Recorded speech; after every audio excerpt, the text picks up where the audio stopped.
Tollywood senior నటుడు నరేష్ పవిత్ర గురించి ప్రత్యేకంగా చెప్పనక్కర్లేదు. వీరిద్దరికీ పెళ్లై లేట్ వయసులో ప్రేమించుకుని ఇండస్ట్రీలో సంచలనం సృష్టించారు.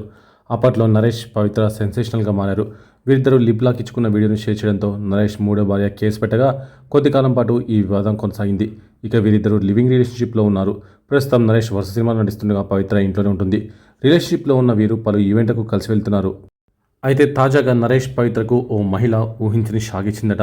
వీరిద్దరూ వెకేషన్కి వెళ్తుండగా హైదరాబాద్ ఎయిర్పోర్ట్లో వీరికి ఓ గిఫ్ట్ ఇచ్చింది.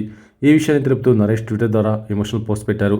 ఆమె ఎవరో తెలియదు కానీ హైదరాబాద్ విమానాశ్రయంలో పవిత్రను నన్ను కలిసి మీరు ఆమెపై శ్రద్ధ, ప్రేమ మరియు ఆమెను అమ్ము అని పిలిచే విధానం నన్ను హత్తుకున్నాయి. మీరు గొప్ప పెద్ద మనిషి. మీ జీవితంలో ఆమెను కలిగి ఉండటం అదృష్టం. దేవుడు మిమ్మల్ని దీవిస్తాడు అని చెప్పి వెళ్ళిపోయింది. మాకు కొన్ని స్వీట్లు బహుమతిగా ఇచ్చింది. ఆమె మాటలు, ముఖంలోని నిజాయితీ అన్నీ చెప్పాయి. మీరు ఎవరైనా మేము మిమ్మల్ని జీవితాంతం గుర్తుంచుకుంటాము. మా జీవితంలో అత్యంత హత్తుకునే క్షణం ఇదే అంటూ నరేష్ కామెంట్ చేశారు.